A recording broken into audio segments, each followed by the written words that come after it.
Hello and welcome to another episode of Inspiring Conversations. My name is Ekta and I'm the author of the book, The Voice of Kali, and the co-founder of a publishing company based in the UK, Author in Me, where we give children a chance to publish their books as well as giving adults a chance to express their stories in their heart and families a chance to turn their stories in coffee table books so that they can be passed on as legends as stories from one generation to another. So more about it on our website, authorinme.com.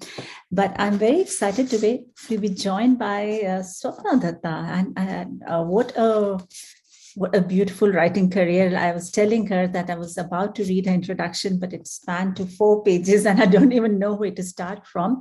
A prolific writer whose career spans from more than 50 years, 45 years, I suppose, 50 years, as she says.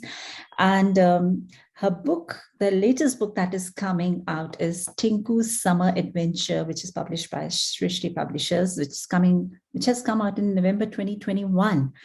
And there are many other things. She has also done her translations of the book, The Gruffalo, which I'm very interested to hear about very soon. But before we head on to that, let's have a little introduction. And thank you so much, Swapna, for joining me today. Such an honor and delight to have you here.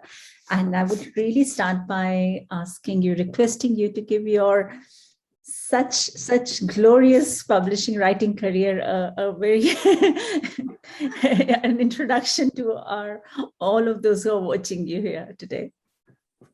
Well, I should say the honor is certainly mine.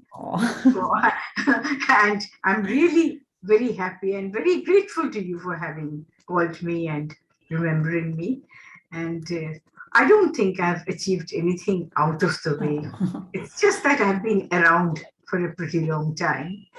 But then I always wanted to be a writer. And I guess I'll be one till I cross the bar. So I don't write so much these days because naturally because of age. But my 2 latest books, this Tinku Summer Adventure was published this November. Okay. And another book on Mandu, the fort, that was published, I think it's this September. That is near Indore, is that right, Mandu? That's, yes. Yes, I have been there. The story of Mandu. Wow. So that was published by National Book Trust. And it's really one of the books I most enjoyed writing. So these 2 are my most recent ones. And but these are you're being very humble by just talking about the latest books. I want to take you back and tell us about your childhood. When was the time when you wrote your first story, poem, or anything in terms of the field of writing? Just for yourself, maybe also. When I started writing right from my school days, and when I was young, maybe about 10 years or 10 or 9, there used to be a regular column in the Statesman, which was a very popular newspaper. And there was a children's column, a page for children, which was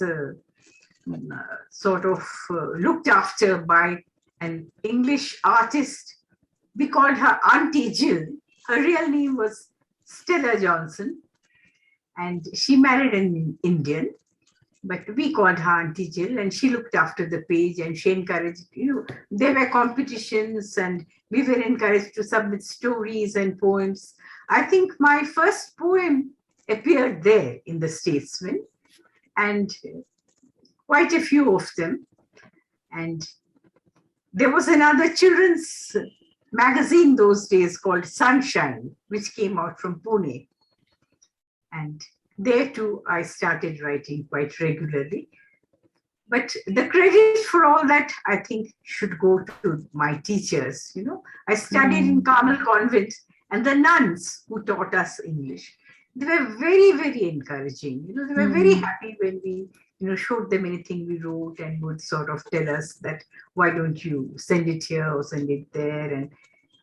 But for their total great encouragement, I don't think we would have proceeded.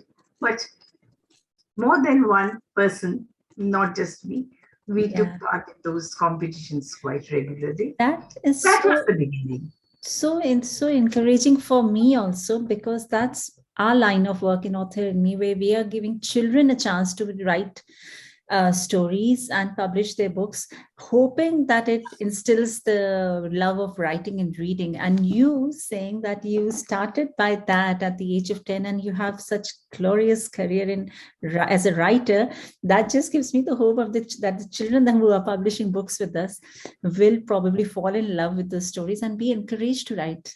So I'm really feeling a lot of thrill in my heart at the minute. So see, when I'm invited to a school to address the children or take a workshop, a lot of them tell me that, ma'am, we want to be a writer. What does one have to do?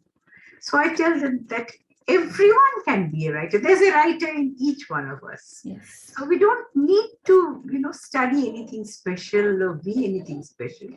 Just have the ability to express ourselves clearly. Be observant, look around, see what might make a good story and express it. So this is what I tell them, that everyone should encourage the writer in themselves. Wow. No matter whether they turn out to be a proper writer or not, because no matter what you're doing, whether you're a doctor, an engineer, a software engineer, whatever, you will need to express yourself. You need to tell others what your ideas are about. So unless you do that, how can you cannot succeed unless you make another understand clearly what your ideas are, no matter what field you are in. It won't be a success. So it is important that we should encourage the writer in ourselves. It's just such an important point. Again, I completely resonate with you. And again, it's just encouraged me more, because I totally believe that writing a story is more than just becoming a good writer. It's about understanding your own self. Yes. Because when you write, there are certain things that you understand about yourself, your own strengths. Every character that you have is derived from your own strengths or weakness. See, one thing I'm very keen about, I have always been very particular, and I emphasize it whenever I address children or speak to them about writing, is that you know your limitations. To know, everybody cannot write everything. You have to pick and choose. So you have to decide what you want to write about. Do you want to write fantasy? Do you want to write mystery adventures? Do you want to write biographies? Because each needs a different kind of discipline. For instance, talking of my own stories, I started writing by rewritten folk tales and mythological stories, because at that stage, when I started writing, that was greatly in demand. Because every publisher, there was Mr. Shankar, who started Children's Book Trust. He and Mr. Anand Pai, who started Amar Chitrakatha, they were trying to promote Indian heritage, because they felt that the Indian children were forgetting their past, they were forgetting their children. So they were encouraging writers to write. So my very first book I wrote, for Children's Book Trust, was the story of Harishchandra, which Mr. Shankar himself asked me to write. And another one was Shakuntala. And my own first independent book was Sharmishcha. That was another character from the Mahabharata. So for a long time, and then I started writing in Children's World, a magazine which Mr. Shankar had just started. So right from the beginning, I was contributing to that magazine. And there too, the editor, Mr. Ramakrishnan, he wanted me to carry on, writing folk tales and mythological stories and epics. I did that for a long time, wrote many stories from the Mahabharata, from the Vitala stories, or the Vikramaditya stories and all that, and the stories of Gopal the Jester from Bengal. But somehow very soon I felt that no matter how well you retell a story, until you're writing something of your own, which you have created yourself, it's not real writing. I mean, it wouldn't satisfy me to be a mere teller of folk tales. So I wanted to turn to original stories, and then I asked the editor, Mr. Rampton, that, could I write some original stories? And he said, okay, what have you in mind? I said, for instance, everybody, Enid Blyton used to be our most loved author in those days, because for the simple reason her language is so simple. And most of us who grew to love reading got hooked to the world of books because of her. Yes. We started off by reading her. And then similar writers, Pollyanna and Little Women and What Katie Did, all these classics. Those are the stories which got me at least started. And I asked him that, could I write a story about an Indian school? Then he said, tell me, why will an Indian child who can read English, who can read Enid Blyton, who can read Dorita Fairley Bruce, why will he read your book by an Indian author? I said, for one single reason, because I'm writing about an Indian school and Indian children, so they'll be able to relate to it.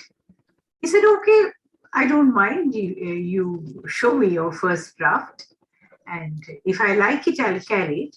But I'm warning you, if it doesn't work, I'll stop the story midway, because I'm not going to have the readers feel disappointed or read something which they don't want to read. I said, fine, I take the challenge. Okay. So that was the beginning of writing my first school story. That was in the early 70s. I think 74 or 75 it was. When my own children were absolute toddlers. They hadn't reached the age of reading yet. When I started the story, my first school story was Junelli's first term. Now, Junelli was this character I created. And I based the story on my own school.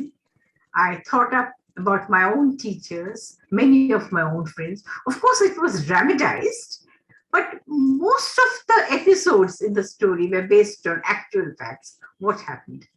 And when he started bringing out the story, there was an enormous response. Because in those days, Children's World was the only children's magazine in India, and it had a wide circulation all over the country. That was because Mr. Shankar also had this annual painting competition, international, in which many countries of the world participated. And all the details about the competition and everything came out in Children's World. So there was a huge readership. And I was very happy to see that my story had reached a wide variety of readers, and who wrote to the editor saying, please ask her to continue. So when my story ended after, I think, 14 or 15 chapters, as the editor had said, there was so much demand that I had to write a sequel. The first was Junelli's first term. Then I wrote Junelli at Avila's. Then after that story ended, there was demand for more when I wrote the third story, An Exciting Term. So I could see that children loved it. But this, at that time, there was a strict policy of the Children's World that anything which had appeared in the magazine, they were not willing to bring out as books, because the books they were publishing had to be totally different, not something that the children had read already.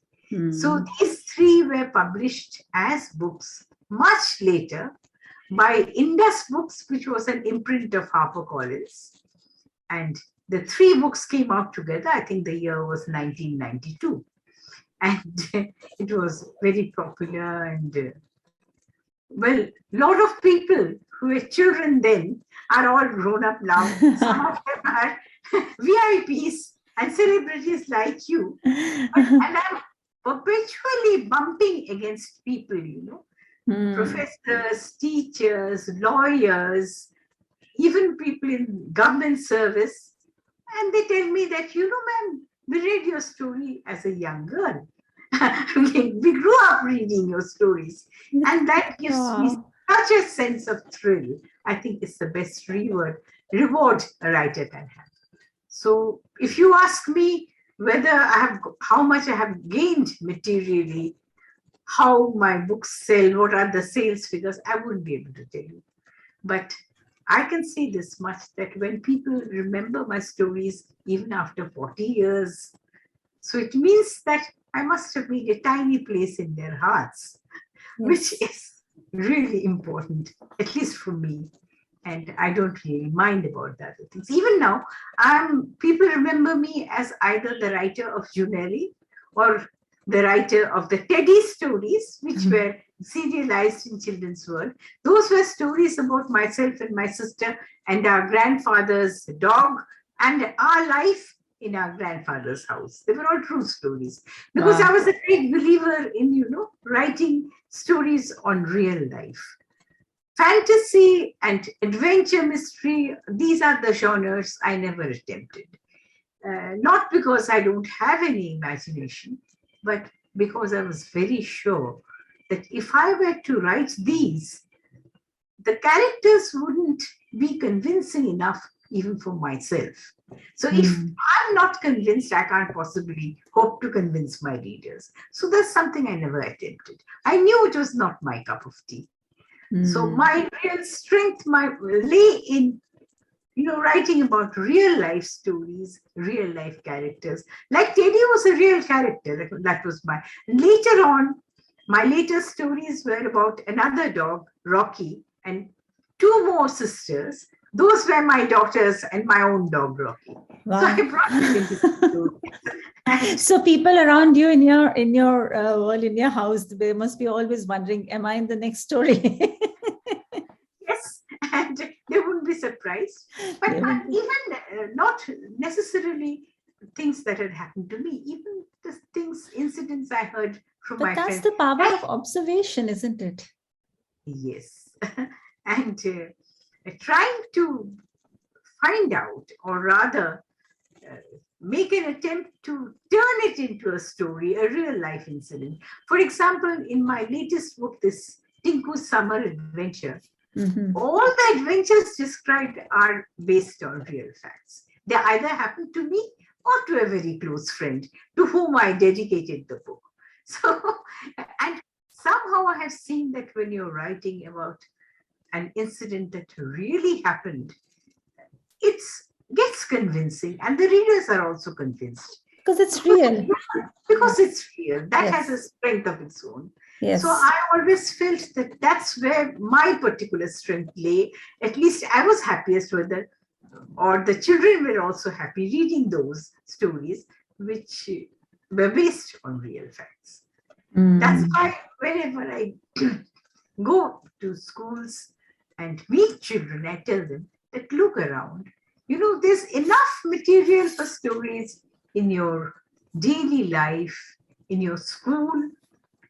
You sort of practice writing a paragraph about what's the most interesting thing that happened at home today, or in school today, or in the bus, or in a journey, or in a picnic. Try to write them in a brief form, and later on you can turn them into stories, because it always pays. That's what I always felt. No, it is true. It is true. Absolutely. I agree with you 100%. Who excel in writing fantasies and adventures, and I have great admiration for them. Having admiration is one thing, and doing it yourself. And my other love is history. That also, I'm not a student of history as such, I'm a student of literature. But when another of my editors, Dr. Manoj Das, who edited a literary magazine called Heritage, well, I knew him, and he just told me that, why don't you write something on history? I said, but that's not my subject, Manoj. He said that, no, it may not be your subject, but you can read, can't you? I said, yes, but haven't you ever been interested in any monument? I said, yes, I loved that Mandu when I'm into it. Why don't you write about it? So before I wrote the book, I wrote a write-up on Mandu for his magazine, thinking up. They said, you do some reading and you ask yourself, I'm not asking you to write a thesis for the students of history. You write for the layman. You are a layman yourself. You ask yourself, when you visit a historical site, what are the things you look for? And what are the things you want to know about? For example, when you went to Mandu, what did you feel about the monuments? What were the questions in your mind? You try to answer them. And so that was the beginning. And then I got very involved in history and wrote the story of the Red Fort, and the Mandu is my second book. And I wrote about many other forts and other places and travelogues and things. So I have, except for fantasy and adventure mystery, I think I've attempted many genres of writing. Yes, I can see the list is endless of the books that you have written and starting from picture books for children, starting from there, right up to the stories of forts and such things. But that is the beauty of writing. Once you understand what your strength is, like you clearly understood that your strength is to derive from the true events and from your observation. And this is, I totally, completely believe in the power of observation. When we are working with children here, we can always tell them that you've got to observe. Every story comes out of the real life, the events around you, from something that's happened to you, something that's happening to someone else. So that's why I suppose listening is a huge part of being a good writer. You've been a very good listener of observing situations around you. And then you understood what your strengths were and you expanded on those and didn't matter which book you wrote then. It was a perfect book.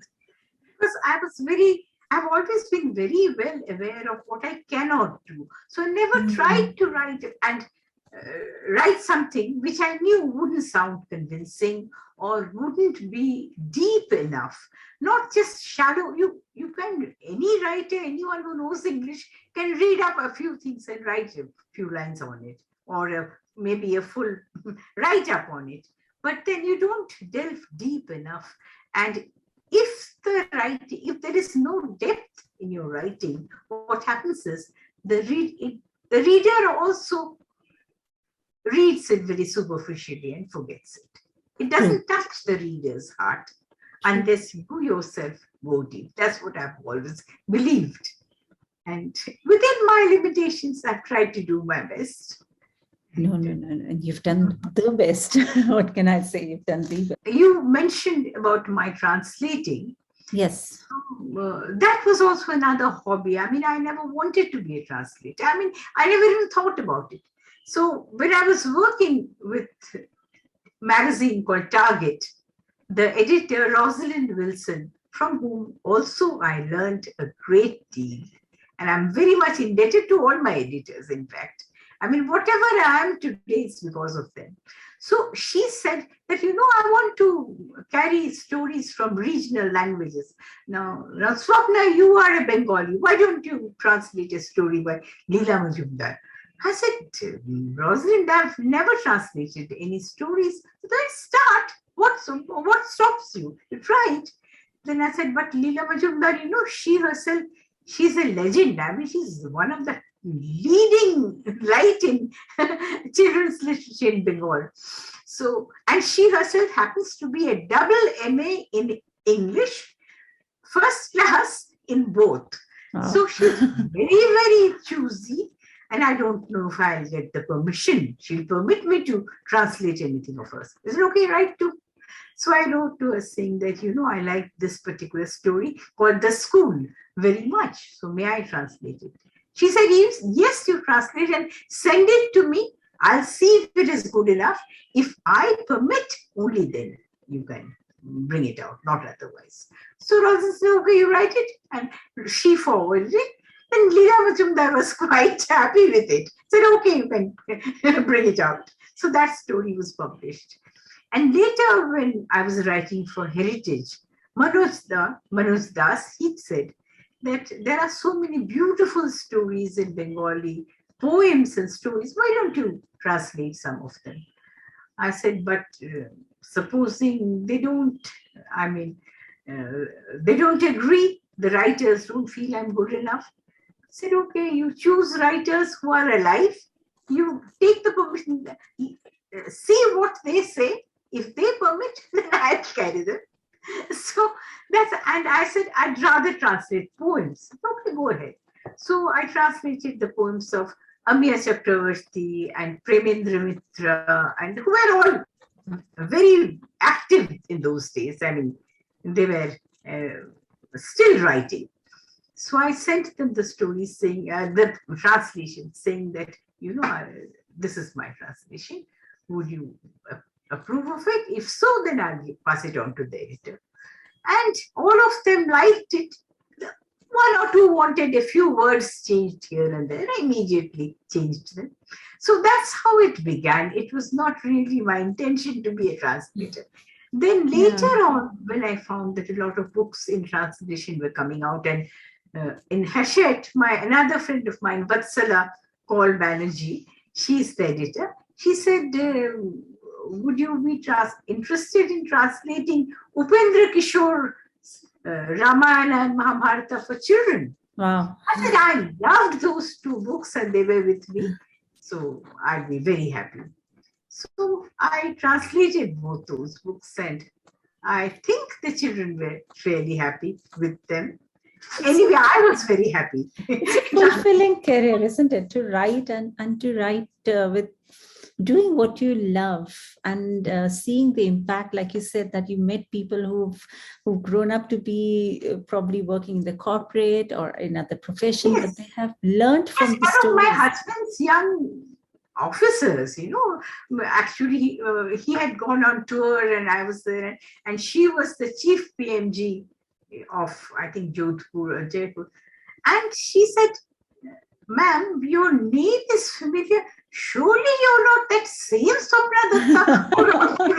I said, yes, the very same. She said, ma'am, I read your books as a child, and Wow. I grew up reading your books, and it makes me feel so good. And even now, some of the leading children's writers today, like Nandini Nair and Santini Govindan, and so many of them tell me that, you've been our role model. So, and Madhulika Little, she's another one. She doesn't write for children, but she's a very well-known writer of today.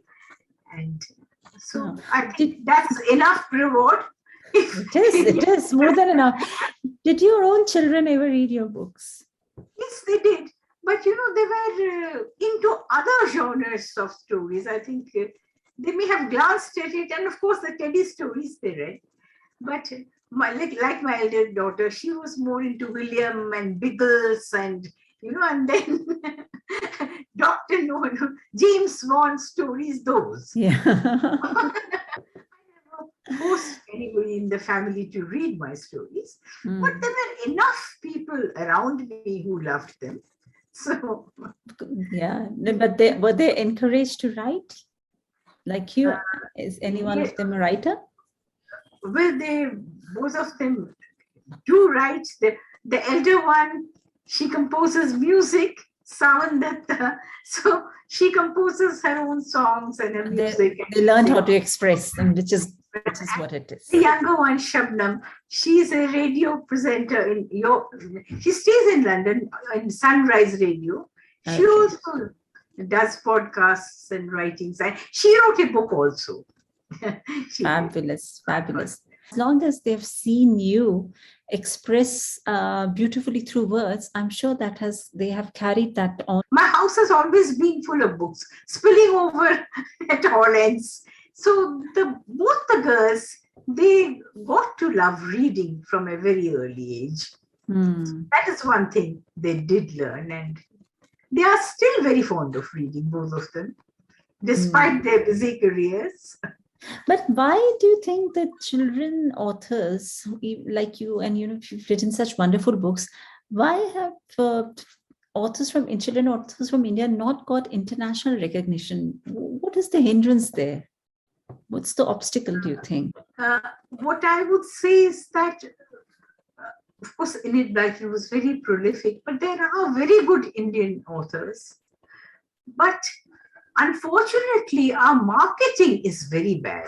When you go into a bookshop, you hardly get to see any Indian books, books by Indian authors. And even when it's very unfortunate, but even when I visit the very posh schools and go to their library, I find it's chock full of books by, it's perfectly all right if the children prefer other authors, but then I only get to see J.K. Rowling and Enid Blyton and Roald Dahl, Gates and all that. If I ask them that, don't you have any Indian authors?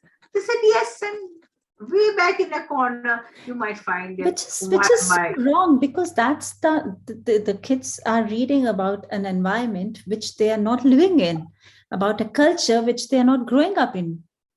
No, but then, Ekta, I don't really blame them. When I was in school, I also did the same, and I loved the Chalet School series and the Dorita Fairly Bruce stories and Pollyanna and all these books, or Nancy Canadian Schoolgirl. Same as even I read Enid Blyton and Nancy Drews and everything. So the thing is that we enjoyed them. So it's natural if children do. What I mind is that along with it, when I was young, there were not many children's authors writing in English. There were many in Bengali, which I did read. All of them. I was very sort of fond of reading. So I read the Bengali authors, the famous Bengali authors, children's writers. But there were not many Indians, so we didn't have a choice. But now there are so many. If you ask them that, do you read Indian authors? They say, yes, ma'am. Who do you read? They'll mention Ruskin Bond or maybe R.K. Narayan and get stuck there. Yes. But I think some of us have been lucky because, some of my stories and the stories of Santini and many others also, they're included in the textbooks. Like many adventures of Tinku are there in the textbook. So when I go to the school, my name is already familiar. They've already read a poem by me or a story by me in school, in class, as part of their curriculum. So that way, maybe. But I doubt if any of them read my books, actually, or the others. When there are author visits, maybe they'll turn to it and say, oh, okay, we'll read, or why don't you tell us a story from it or something. But then they are not really largely into books. And I don't blame them because those books are hardly visible. Now, if you go to a bookshop, you won't find any of our books, maybe in a corner where the children won't even bother to look. So without marketing, I think that's the main reason why they are not so well known internationally. Yes, I wish there was something more that could be done on that because side. No dearth of talent. We have many very good authors. Yes, of course. Whom I know. If I had read at a young age, I would have felt, I admire them now, but then I would have been an ardent fan of that writer. People like Subhadra Gupta and all that. But then they've hardly got their desert because it's not. Because why I'm saying this is because when we are working with children here and when we tell them to write a story, now because London is a diverse, we have children from all over the world, all cultures, they come and do stories with us. I always find them creating a character whose name is either Sam or Tim. Yes. Or it's the same in India. When we have a story session and I ask them to write stories, 90% of the children write stories with English names and English places and English settings. about which they don't have first-hand knowledge. They But will then have, all yeah, that they will, the character will be a lot like them, but it will look different. The name will be different. And I always wonder, it's such a chaos, it's such a confusion in a young mind, thinking I'm thinking this is me, but this one doesn't look like me. yes. And I feel that maybe That's why I tell you. we lack as a in the industry in India, the publishing industry in India. I think we need to create more respect for writers of Indian origin, writing for children, of stories that have originated from there. There has to be more respect for that. There are no dearth of publishers, no dearth of books. Look, you have a lot of new people writing, and some of them are very, very good. But the thing is,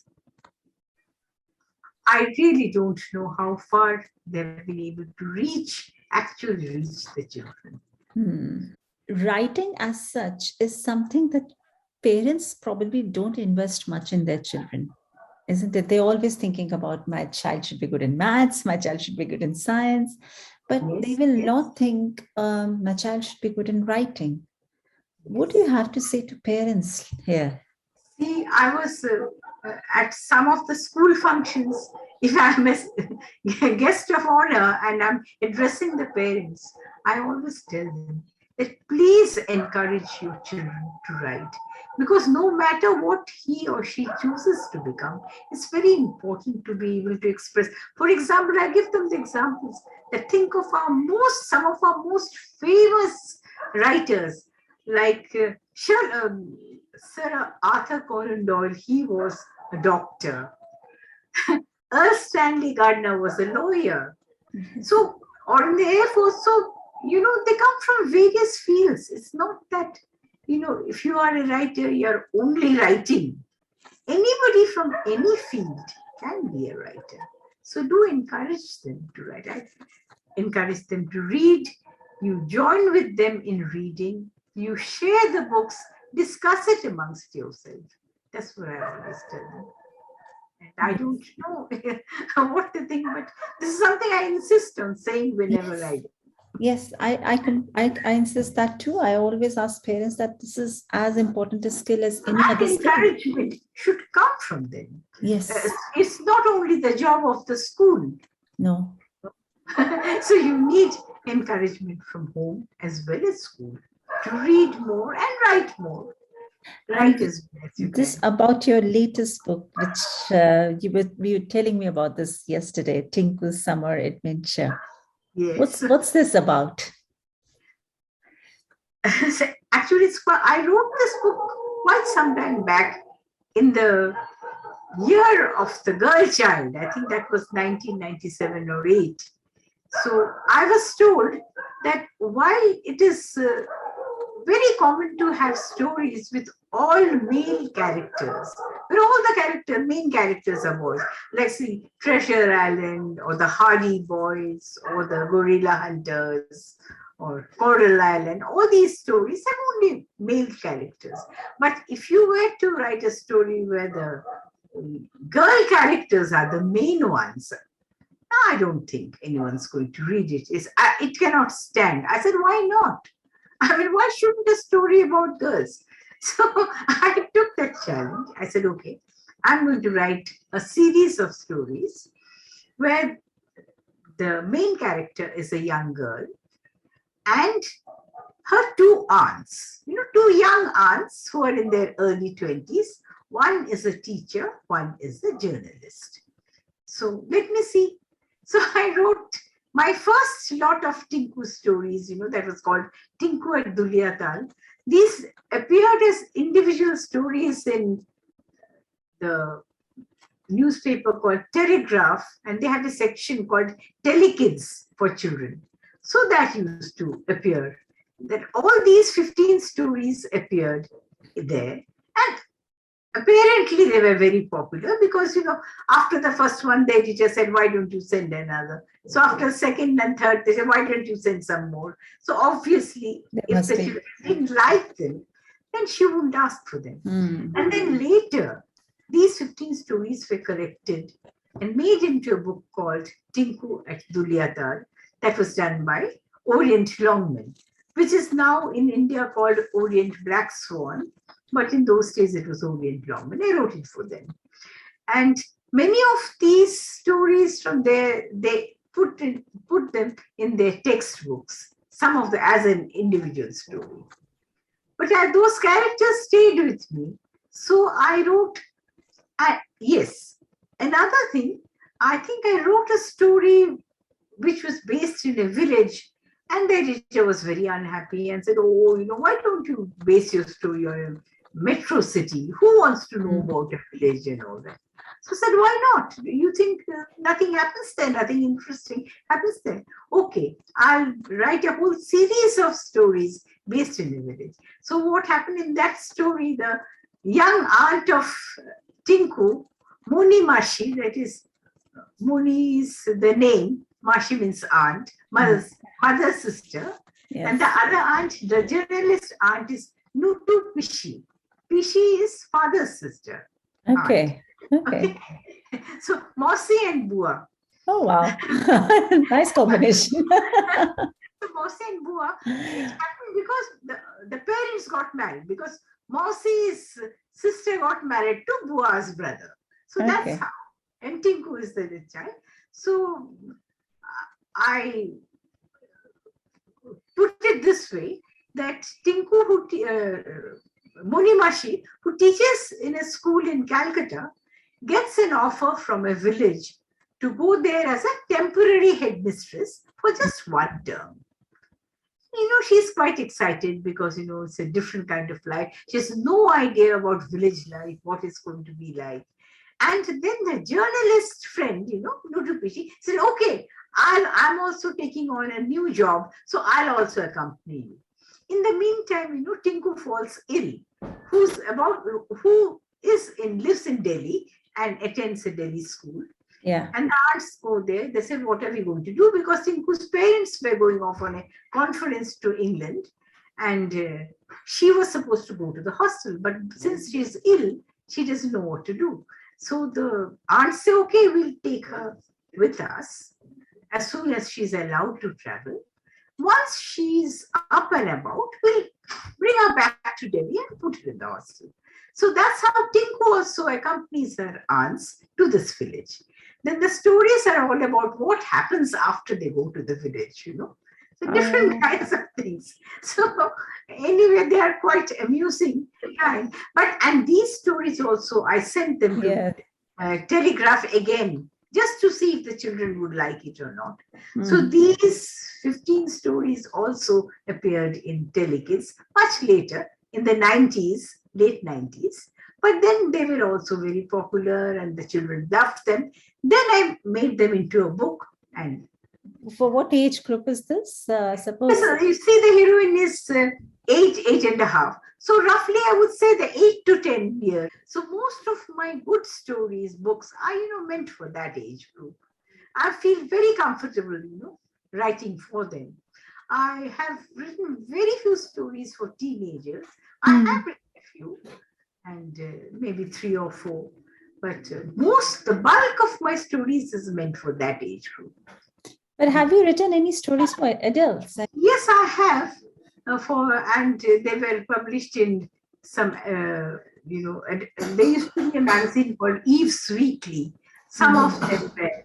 But again, the stories, although I wrote them for adults, they are written in a way which even if a child reads, they can understand.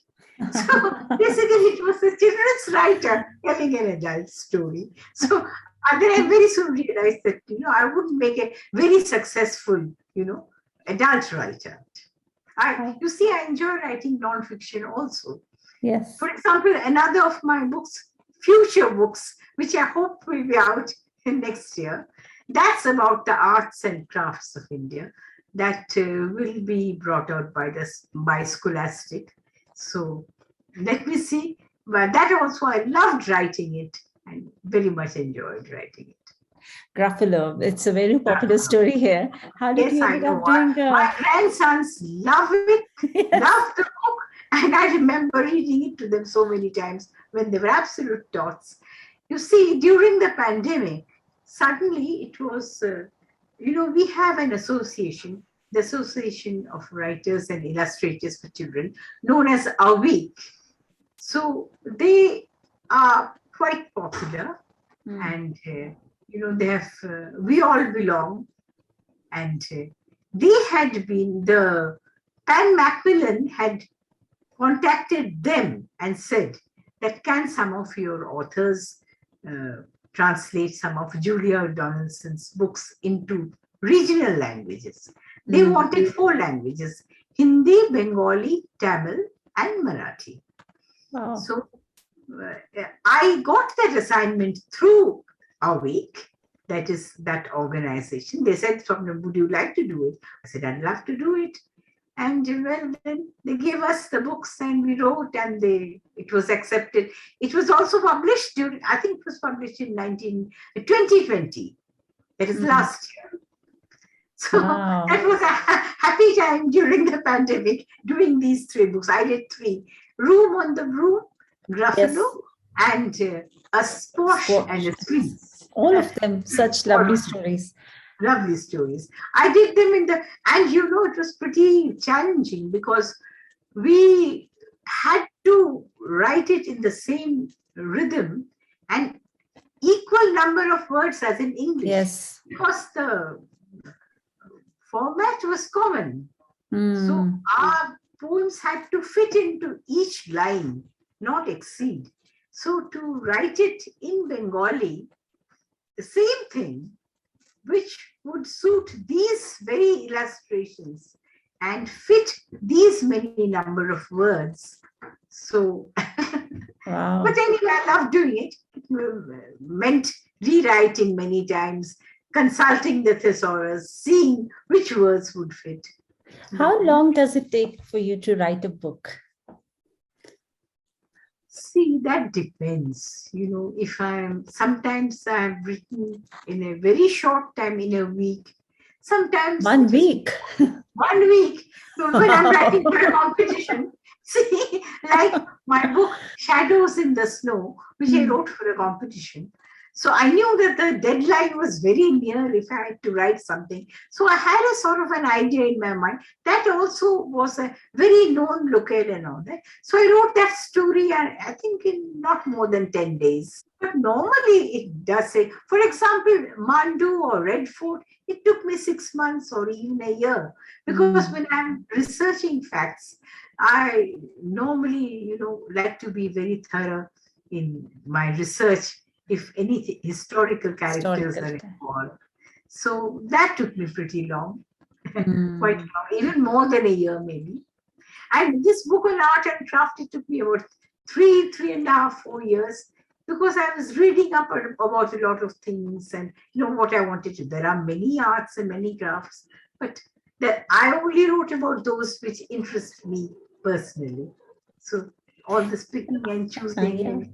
So even after writing so many books, do you still get very excited? Do you still get that excitement as you got when your first book came out? Yes, I think I must admit, though it would seem rather childish when you are as old as me to admit it, but to admit the truth. Yes. But that's good. I'm happy that still happens, because that gives us hope. People like us hope. Yes, that's interesting. And obviously many people who want to write children's book, they will be coming to you for some tips about how to get published, how to write, how to connect. So what do you tell them? Yes. What I told them was that a writer has to be aware of what's happening around them. The simplest way to do it is to read one newspaper every day, watch one telecast,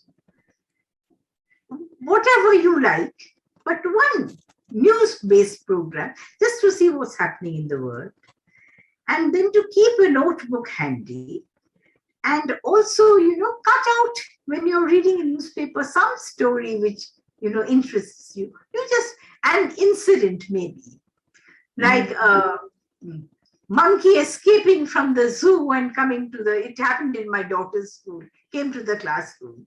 So that was in the newspapers. So something interesting happening. So cut it out and remember that what you need is you have to decide, if you're writing a book, what exactly you want to write about.